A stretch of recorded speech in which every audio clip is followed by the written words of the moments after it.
안녕하세요. 교회 역사를 거슬러 올라가 보는 시간, 배덕만 교수의 세계 교회사 여행 19번째 시간입니다. 저희가 세계사 20강 준비되어 있으니까 이제 거의 막바지에 다다랐습니다. 그러네요. 다음 시간이 마지막입니다. 아쉬움은 다음 시간으로 미뤄두도록 하고. 오늘은 왜 웃으시나요, 교수? 아니 너무 호응이 좋아가지고.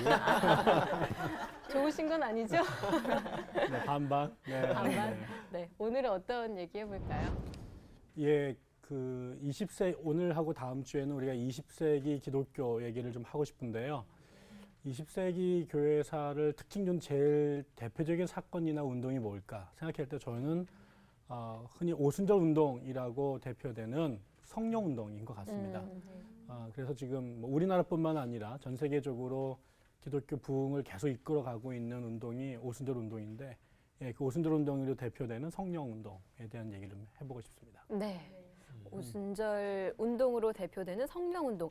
그동안에는 뭐 좀 이성을 중시한다거나 약간 계몽주의, 깨어 있어라 뭐 네. 이런 흐름도 좀 보였었는데 네, 20세기 들어와서는 성령을 중시하는 또 운동이 네, 있습니다.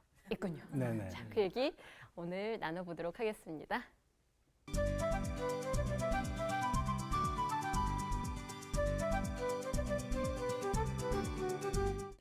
예, 혹시 여러분들 중에 방언 기도 하시는 분 혹시 계세요?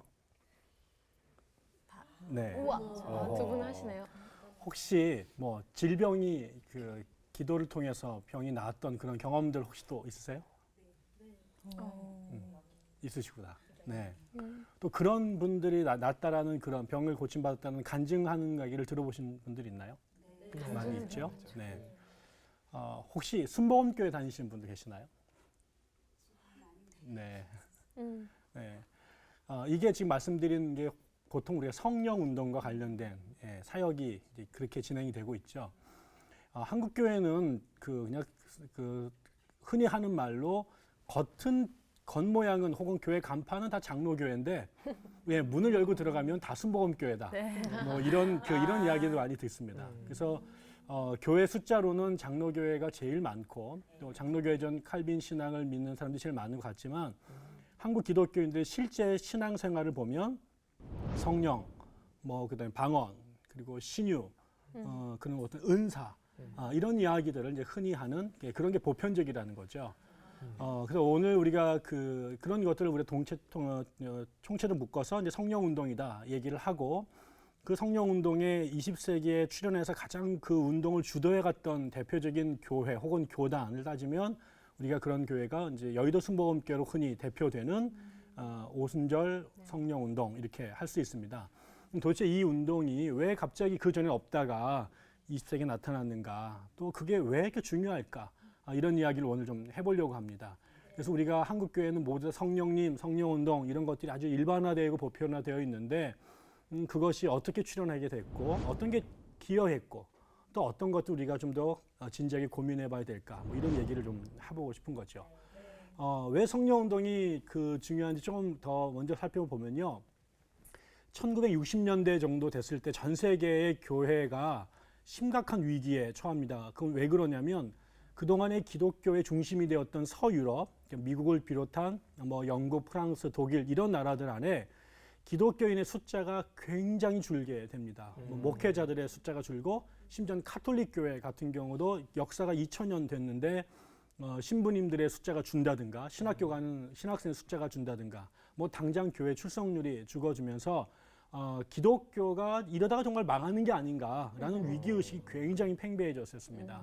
그래서 소위 말한 하나님 없는 시대, 교회 영향력이 약화된 소위 말한 세속의 시대가 도래했다.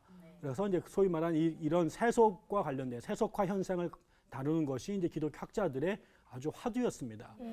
그런데 그래서 정말 유럽의 인구가 다 기독교 인구가 줄어들어서 교회가 정말 어려운 저의 상황에 있구나라고 생각한 바로 그때 전혀 다른 곳에서 교회가 여전히 죽지 않고 아니 더 강하게 부흥하고 있다는 것을 사람들이 발견하게 됩니다. 그게 어디였냐면 아프리카, 그다음에 남미, 그리고 아시아. 그러니까 이게 마치 큰 땅땅하게 얼어붙은 그 동토 밑에서 새 생명이 일어나듯이 그런 힌두교가 수천 년 믿었던, 불교가 수천 년 믿었던, 그다음에 이슬람도 1200년, 300년 있었던 그 땅에서 기독교 인구가 늘어나는 거예요. 그래서 저게 뭐지? 하고 들여봤더니 그게 다 성령 운동하는 그룹들이라는 거죠. 그러면서 이제 사람들이 관심을 갖게 되고 이 운동을 주목하기 시작을 했던 거죠. 그러면 왜 갑자기 20세기에 성령 운동이 벌어졌을까?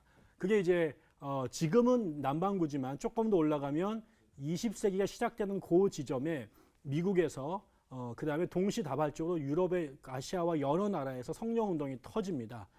그러면 그 얘기는 뭐냐면 그 전에는 없었냐 이런 거죠.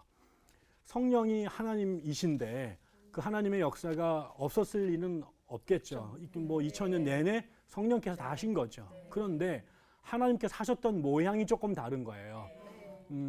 다시 말하면 그동안의 교회는 오랫동안 예수 그리스도를 중심으로, 뭐 신학적으로 말하면 기독론 중심의 예수님 중심으로 모든 것이 이루어졌다 보니까 우리가 삼위일체를 믿지만 막상 성령 하나님은 이름만 있지 별로 이렇게 그 입에서 많이 불려지거나 우리 신앙에서 경배의 대상이 잘 먹지 못했거든요.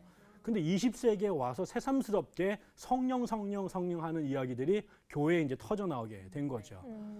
그러면 먼저 왜 예수 중심으로 가고 그리스도 중심으로 가고 성령은 그렇게 비교적 상대적으로 이렇게 소외됐을까?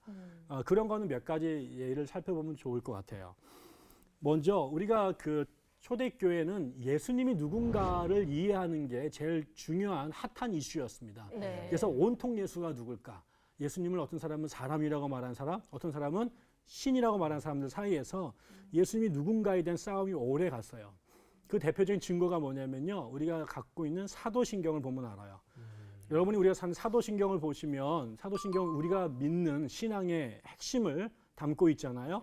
그러면 사도신경을 처음에 전능하사 천지를 만드신 하나님 아버지를 내가 믿으며 쭉 이렇게 나오죠. 하나님 아버지를 어떤 분이야? 전능하시고 천지를 만드신 분이다. 설명이 있어요. 두 번째, 그 아들 예수 그리스도를 믿사오니. 근데 그는 동정역에 나시고 본디오 빌라도 고난받고 십자가에 못 박혀 죽으시고 장사한 지 사흘 만에 다시 살아나시고 또 죽은 자와 산 자를 심판으로 오신다. 길게 써 있죠. 네. 성령은 어때요? 성령을 믿사오며. 달랑. 요거만 보더라도 아버지는 그래도 한 줄, 한 문장으로 가고 예수님은 몇 줄이 가는데 성령은 단어 하나, 목적어 하나 딱 나오는 거죠. 그러면 이게 결국 뭐냐면 우리 안에서 성령의 위치였던 거예요. 우리의 모든 관심은 예수가 누구냐에 관심이 있었던 반면에 성령은 제가 이런 표현 참 송구스러운데 마치 우리 몸 안에 있는 꼬리뼈처럼 있긴 있지만 흔적만 남아있는 그런 존재같이 보였던 거죠. 거기다가 2세기가 되면 그 전에 말씀을 한번 드렸던 것 같은데 몬타누스라고 하는 사람이 운동을 벌이는데요. 이분이 성령 운동을 해요. 근데 혼자 한 게 아니라 프리스킬라와 막시밀라라고 하는 두 명의 여자 선지자와 같이 사역을 했는데 이 여인들이 계시를 받아요. 예언을 하고. 그래서 이게 성령 운동을 했는데 주님의 성령이 오실 날도 기다리면서 아주 엄격한 도덕을 강조하고 그런 성령 운동을 벌쳤는데 이 몬타누스가 교회에 의해서 이단으로 몰립니다. 그러면서 그 이후로 교회에서 성령 얘기를 꺼내면 이 몬타누스랑 비슷한데 이렇게 말하면서 성령 운동 말하는 것을 아주 위축되게 만들어 버렸던 거죠. 이런 세월이 자그만치 1900년까지 오게 되는 거죠. 얘기는 하지만 아주 이 얘기를 꺼낼 때마다 조심스럽고 조금만 잘못하면 너 몬타누스네 이렇게 몰아붙일 수 있으니까 교회에선 상대적으로 관심이 예수님께 있는 데다가 또 몬타누스 같은 부정적 경험이 있으니까 교회가 쉽게 성령 운동을 얘기하지 못해요. 그러다가 재미있는 게 뭐 여러 가지 전거가 있습니다. 그 18세기에 또 우리가 지난번에 공부했던 대각성 운동 때도 성령이 이제 나타나기 시작을 하고 그러면서 18세기부터 서서히 성령께서 모습을 좀 드러내시는데 그 드러내시는 모습이 언제 빵 하고 터지냐면 1901년 1월 1일입니다. 이게 참 신기해요. 그러면 20세기가 딱 시작되는 그날이잖아요. 20세기 시작. 그날 무슨 일이 있었냐면 찰스 폭스 파람이라고 하는 감리교 목사님이 계신데 사진 보여드릴게요. 이렇게 콧시험이 싹 나신 이분인데 이분이 평생 어릴 때부터 류마티스에 알아요. 류마티스를. 그래서 여러 번 정말 거의 죽었다 살아나는 경험들 여러 번 하는데 이분이 그런 걸 기도를 통해서 병이 낫는 경험을 계속해요. 깨끗이 난 적은 없는데 뭐 의사가 못 고치는 병인데요. 기도해서 죽었다가 살아나고 또 가다가 또 죽었다가 이런 경험을 하면 이분이 신유에 대한 관심을 크게 갖게 되고 나중에 목회를 하면서 베델의 집이라고 하는 일종의 기도원을 차리게 되죠. 거기서 이제 신유 운동을 하십니다. 그러다가 거기다가 베델 성경학교라고 하는 작은 신학교를 문을 여는데 거기 학생들이 이렇게 등록을 했죠. 그러다가 아까 말씀드린 1901년 1월 1일 그러니까 그 전날 송구 영신 예배 때 학생들이 모여서 예배를 드리다가 기도회를 하는데 아그네스 오즈만이라고 하는 한 여자가 와서 목사님 저에게 안수해 주세요. 그래서 이 파란 목사가 안수를 하고 기도를 하는데 갑자기 이 여자의 혀가 확 돌면서 중국말로 기도를 하기 시작하는 거죠. 그래가지고 이게 그 시간에 여러 사람이 이제 그런 현상이 그 교회 안에 기도회 때 터져나기 시작합니다. 근데 이 파란 목사는 이게 뭔지 몰랐어요. 이게 뭐지? 이러고 있었는데 물론 그래서 나중에 얼마 더 지나서 그 학생들한테 숙제를 냅니다. 당신네들이 성경을 뒤져가지고 성령 세례를 받은 증거가 뭔지 한번 찾아봐라. 그때 학생들이 막 뒤졌는데 나중에 이구동성으로 그 성령 세례 받은 증거가 성경에서는 방언이라고 말하는 것 같아요. 이렇게 얘기를 하게 됩니다. 그래서 이 파람이 방언이라고 하는 게 성령 세례 받은 증거구나. 그리고 나니까 사도행전 1장 8절에 성령이 너에게 임하시면 너희가 권능을 받고 온 유대와 사마리아 땅 끝까지로 증인이 된다. 그때가 마침 미국에서 세계 선교 열풍이 막 불고 있었거든요. 근데 선교를 하는데 선교사들의 제일 큰 고민이 뭘까요? 언어죠. 외국에 가가지고 이 언어를 배우는 게 제일 어렵잖아요. 그래가지고 뭐 10년을 해도 이게 말이 안 돼서 설교를 못 하는데 그때 이런 것들이 파란 머리에 계시처럼 내려오면서 왜 이 시대 하나님께서 방언을 하게 하셨을까? 그것도 이렇게 중국말을 하게 하고 보니까 나중에 중국말만 아니라 무슨 뭐 아프리카어도 하게 되고 아시아어도 하게 되고 이러면서 이 파란 목사가 이 방언이라고 하는 게 1세기 때 사도행전에서 오순절날 방언이 터졌는데 그때 외국 사람들 귀에 외국말로 다 들렸던 것. 그러니까 이 말세 때 하나님께서 세계 선교를 하시고 복음을 전하는데 제일 큰 장애가 뭐냐? 언어다. 그래서 이 언어를 하나님께서 배우지 않고 초자연적인 은사로 언어를 주셔서 선교 사명을 감당하게 하시는 거다라고 생각을 하게 된 거죠. 그러니까 그 권능은 성령이 하시는 건데 그것을 성령께서 그 복음 사역을 전할 수 있도록 해 주시면서 그거에 대한 은사로 외국말을 할 수 있도록 주신다. 그래서 어떻게 했겠어요? 그 당시에 기도하다가 방언이 터져요. 인도말을 해요. 무슨 뜻이에요? 인도로 가라. 인도 가라. 네, 이런 거죠. 중국말 한다. 중국 가라. 이렇게. 그래서 이 사람이 선교사들이 갑니다. 그리고 이게 이제 그 유행을 처음엔 조금씩 가다가 이분이 얼마 있다가 텍사스로 가서 또 이렇게 단기 성경학교를 운영을 했는데 거기에 한 학생이 찾아와요. 근데 이 파람은 백인이었어요. 그런데 그 당시는 1900년대 초반에 미국은 짐 크로우라고 하는 법이 있어서 흑인과 백인이 함께 있지를 못합니다. 공공장소에서 뭐 레스토랑이나 화장실까지 학교, 교회도 다 흑인 교회, 백인 교회가 다 따로따로 다녔습니다. 그러니까 이 학교, 이 사람이 하는 그 휴스턴에서 만든 임시 학교에도 백인들만 다 모여 있는 거예요. 그런데 여기에 흑인이 찾아와요. 이게 뭐 마이크 타이슨 같이 생긴 무장. 이분이 이제 윌리엄 조셉 시무어라는 목사님인데 이분이 친척 집에 왔다가 목사님인데 신학 공부를 별로 하신 적이 없어요.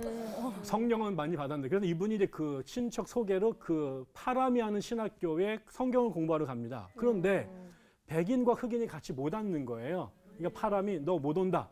가시오 이랬더니 계속 때를 쓰니까 그러면 교실은 안 되고 복도에서 앉아서 들으면 내가 허락한다. 아이고. 그래서 강의실에 못 앉고요. 복도에 앉아 있으니까 문을 열어주니까 이분이 강의하는 소리를 복도에서 들어요. 그런데 이분이 아까 말씀드린 그 교리, 권능을 말세에 복음을 전하기 위해서 성령의 능력을 주시는데 그 능력 받은 거의 증거가 방언이다. 이 교리를 이 윌리엄 시무어 목사가 듣지요. 듣고 얼마 있다가 LA에서 어떤 사람이 이 또 휴스턴에 놀러 왔다가 그분이 LA에 있는 그 한 나사렛 교회에다가 나사렛 교회를 다니다가 나오신 분인데 새로 교회를 개척하려고 모이면서 목사님을 찾고 있었는데 이분을 추천을 받아요. 그래서 이분이 텍사스 휴스턴에서 LA 로스앤젤레스로 옮겨갑니다. 그리고 그 사람들과 같이 교회를 갔는데 첫날 설교를 했어요. 근데 그 교회가 성결교회에서 나온 나사렛 성결교회에서 나온 사람들이 모여 있는데 그 당시에 성결교회에서는요 방언을 인정하지 않았어요. 근데 이분이 거기 가지고 첫날 목사로 가가지고 강례상에 설교하면서 성령 세례 받아야 됩니다. 성령 세례 받은 증거가 방언입니다. 라고 설교했더니 저게 무슨 소리야? 이게 성결교랑 안 맞는 교리인데 이래서 목사님이 저녁 드시러 간 사이에 교회 문을 잠가버려요. 그래서 이 사람은 LA의 사람이 아니라 원래 인디아나에 살다가 텍사스에 갔다가 이렇게 왔는데 설교 한 번 하고 교회에서 쫓겨나게 된 거죠. 그래서 이분이 황당할 거 아니에요. 그래서 이제 어디 갈지 없을 때 그 문 닫은 교회에 있는 한 교인이 불쌍하니까 자기 집으로 와서 있으라고 말을 해요. 그런데 신기한 게 그때 그분의 부인이 아파요. 아픈데 이 시무어 목사가 기도를 했더니 부인이 병이 납니다. 그러니까 이분이 놀라죠. 그래서 계속 계세요. 그래서 이제 그 집에서 기도 모임이 시작이 되는데 그 기도 모임을 하는 중에 방언이 터집니다. 방언이 터지고 막 성령의 역사가 나타나니까 사람들이 그 얘기를 듣고 막 몰려서 얼마나 많이 왔는지 집 계단 문이 무너져 내리죠. 그래서 여기서는 예배드리다가 집이 망하겠다. 그래서 집을 좀 찾자. 그래서 그 옆에 아주사 거리에 마국간으로 쓰여 있는 옛날 건물이 하나 있는데 그 건물을 빌립니다. 그리고 거기에서 이제 그 예배를 드리기 시작하는데 여기에서 엄청난 성령의 임재가 나타나고 수많은 사람들이 방언이 터지고 막 신유가 나고 이런 현상이 벌어지죠.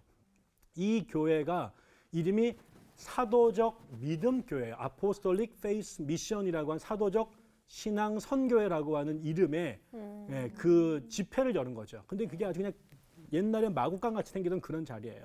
근데 그 건물이 위치한 주소가 미국에서는 그다음에 에버뉴, 그다음에 스트리트 이렇게 그 무슨 가, 무슨 로 이렇게 되어 있는데 그 건물이 있었던 그 동네 이름이 아주사 스트리트이라고 하는 거리에 있었어요.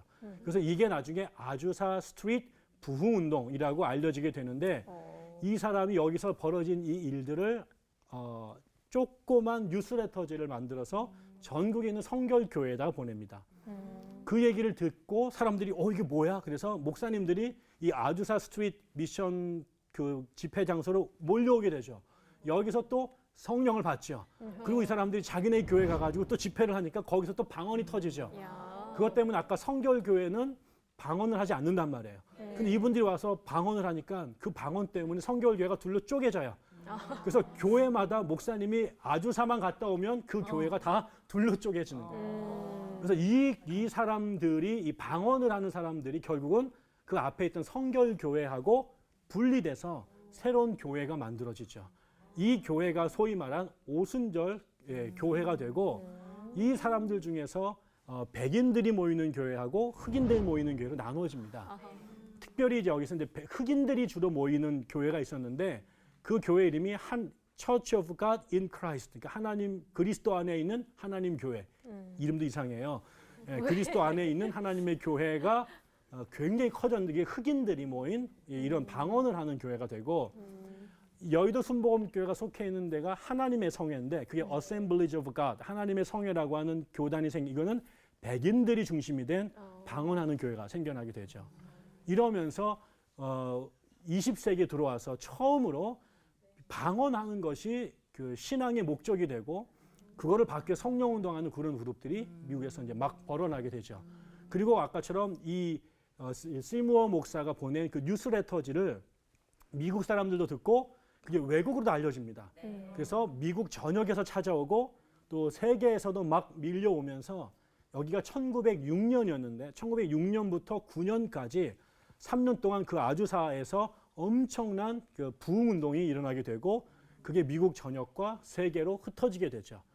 우리나라도 여기에 은혜를 받았던 아주머니가 한 분 계세요. 그분이 메리 럼지라고 하는 분인데 이 메리 럼지가 그 성령 체험을 하고 일본 선교사로 가려고 하다가 길이 막혀요. 그러다가 한참 후에 1928년에 우리나라에 옵니다.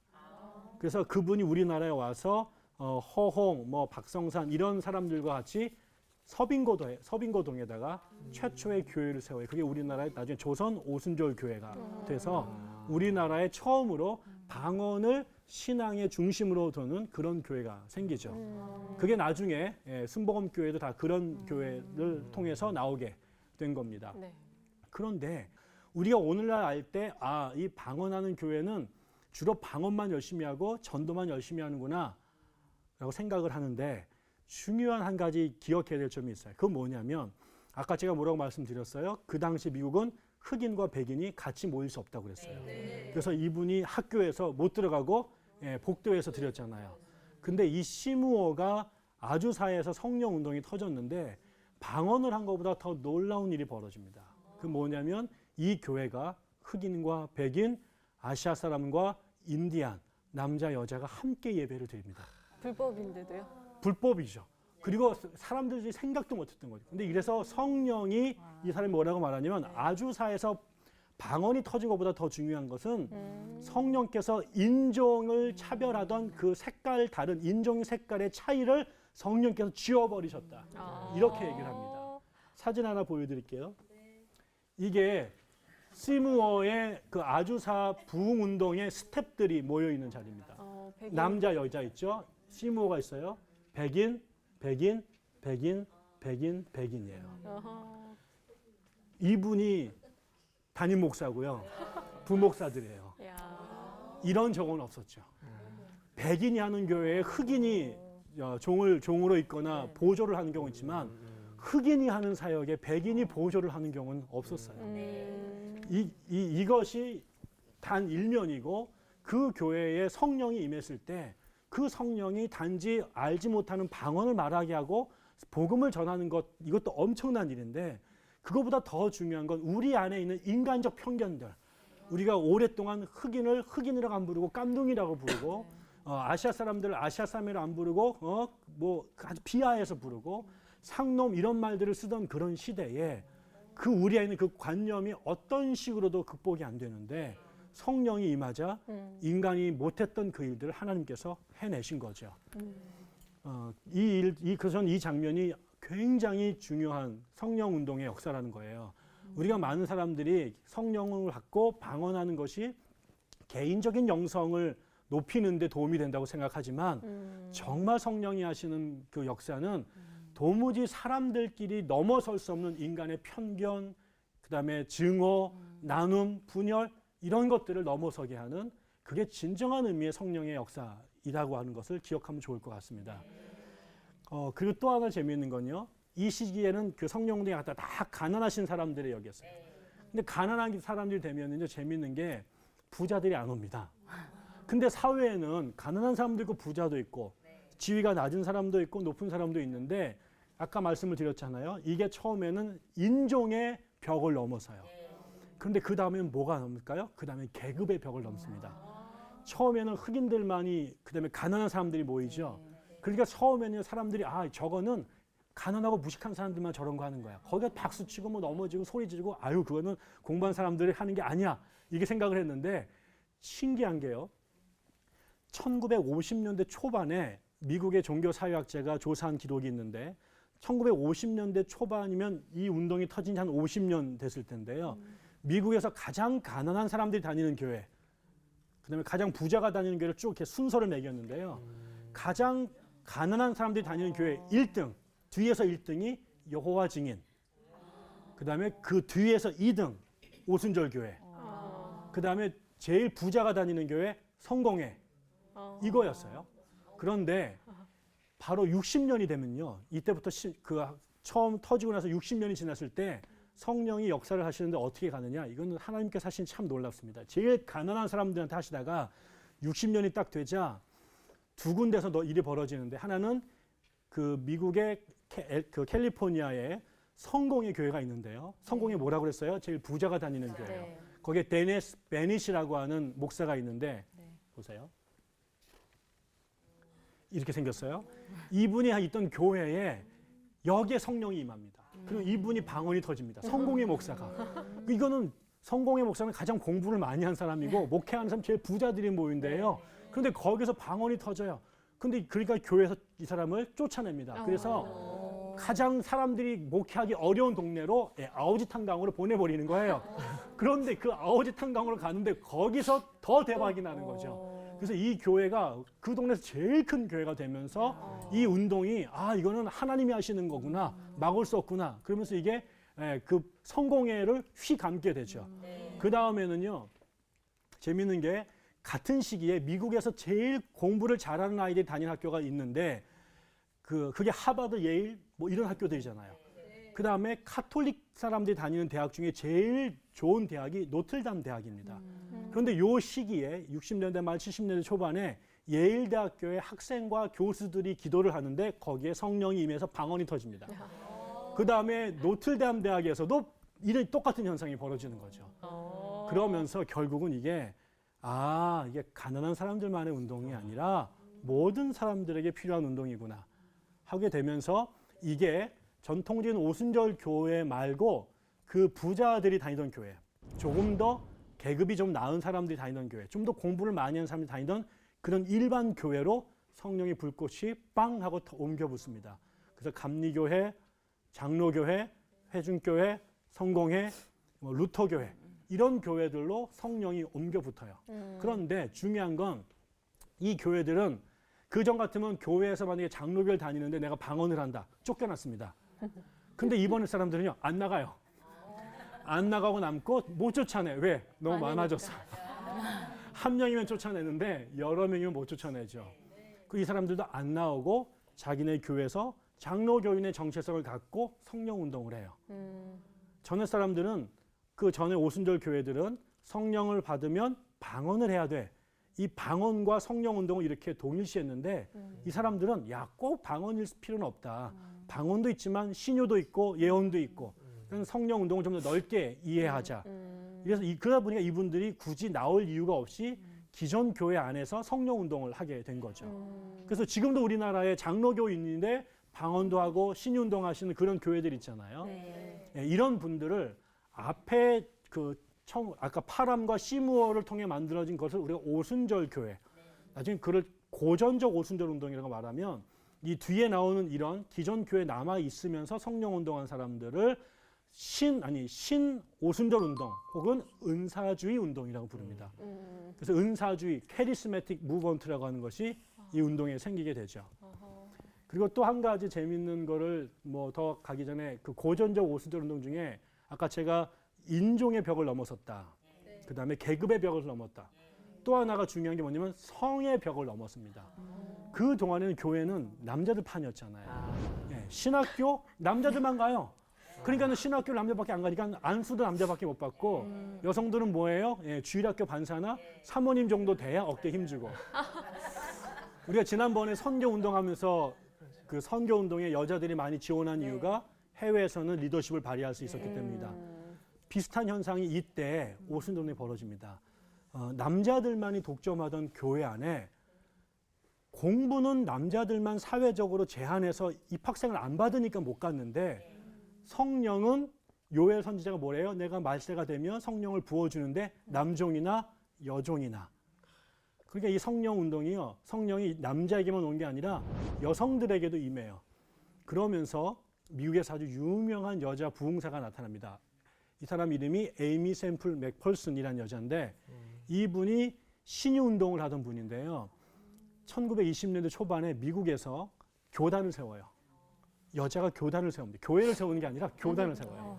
그리고 교회를 졌는데 이 교회가 그 당시 미국에서 제일 큰 교회 중에 하나를 짓습니다. 1920년 초반에 5천 명이 들어가는 교회를 이 사람이 져요. 그 교회가 헐리우드 바로 옆에 있습니다. 그래서 헐리우드의 영화 배우들이 다 이 교회를 다니는데 혹시 여러분 아세요? 노틀담 꼽추라는 옛날 영화의 주인공 중에 앤소니 퀸이라는 분이 있죠. 그분이 그 맥펄슨이 세운 교회의 주일학교를 다녔습니다. 이 교회가 정말 크네요. 그 교회 지금도 있습니다. 이게 엔젤루스 템플 천사 성전이라고 하는 교회인데 더 놀라운 거는 이 교회를 그 여자분이 졌는데 그 여자가 얼마나 대단하냐면 그 당시에 1920년대에 주일날 저녁 예배를 드리는데요. 다른 거는 뭐 평범하게 예배를 드리는데 주일날 저녁 예배에 예화 설교라는 걸 드려요. 근데 그냥 우리처럼 옛날에 뭐 누가 살았는데 이런 예화가 아니라 설교 도중에 오토바이를 타고 올라갑니다. 1920년대에 이 사람이 지난 주일날 차를 타고 가다가 그 과속을 해가지고 이제 티켓을 띱니다. 그런데 이게 딱 생각이 난 거예요. 그래서 우리가 모두 다 정신 못 차리고 지옥을 향하여 과속 질주하고 있다. 이런 인사이트를 딱 얻으니까 그 다음날 저녁에 설교를 하는데 이 사람이 경찰 복장을 하고 경찰 오토바이를 타고 예배당으로 올라갑니다. 그래서 막 돌면서 갑자기 관객들 향하여 Stop! Stop coming down to the hell! 지옥으로 가는 길을 멈추시오! 이러고 나서 설교를 쫙 하는 거의 거죠. 공연 같은 공연이죠. 야. 이분은요 혼자서 그 칸타타도 작곡을 하고요. 오라토리오도 만들고요. 예, 뮤지컬도 만들고요. 그런 일을 여자분이 했어요. 그래서 교단을 세운 거죠. 그래서 나중에는 뭐 피플지나 이런 뉴스위크지에 이름이 맨날 오는 그런 사람이 됐는데 이건 뭐냐면 여자가 그 당시에 아무런 교회에서 역할을 하지 못하고 그냥 보조적인 역할을 할 때 이 사람이 성령을 받고 난 다음에 내가 정규 신학대학을 간 적은 없지만 사역을 전하는데 사역을 행하는데 제일 중요한 것은 신학대학교 졸업장보다 더 중요한 것은 이 사람이 성령을 받았느냐 안 받았느냐가 더 중요하다라고 생각하고 실제로 남자보다 더 큰 일들을 해내게 되니까 어떻게 하게 되겠어요? 여기에 엄청나게 많은 여학생들이 이 학교에 오게 되고요. 그 여학생들이 전부 다 전도사님, 목사님이 되시죠. 이 교회에 엄청나게 많은 여자 목사들이 배출되기 시작하면서 오순절 운동이 남자와 여자의 전통적 벽을 허문 그런 운동들을 하게 된 겁니다. 그리고 난 다음엔 또 조금 변해요. 그 다음에는 이게 그 20세기 후반으로 오니까 또 새로운 형태의 성령 운동이 나타납니다. 아까처럼 처음에는 우리가 방언의 강조 좀 있었고, 그 다음에는 방언보다 좀 더 다양한 형식의 이제 운동들이 있었는데, 1990년대에 오니까 희한한 또 하나의 현상이 벌어져요. 같이 성령 운동을 하던 사람들 안에 이제 성령이 오셨는데 저는 방언을 했는데 혹은 병이 났는데 혹은 예언을 했는데 이번에는 갑자기 사람들이 막 웃는 거예요. 그런 것도 보셨어요? 아니요. 이게 거룩한 웃음, 홀리 래핑이라고 해서 가만히 있는데 갑자기 이게 성령이 오시니까 사람들이 갑자기 막 웃기 시작을 해요. 그 다음에 막 누워가지고 까까까까 몇 시간 동안 웃는 거예요. 이게 이제 캐나다 토론토 공항 교회라고 하는 그 캐나다 토론토 공항 옆에 캐나다 그 토론토 공항교회라고 있고 존 아노시라고 하는 목사가 있던 교회에 집회가 있었는데 갑자기 성도들이 막 웃기 시작을 한 거죠. 어머.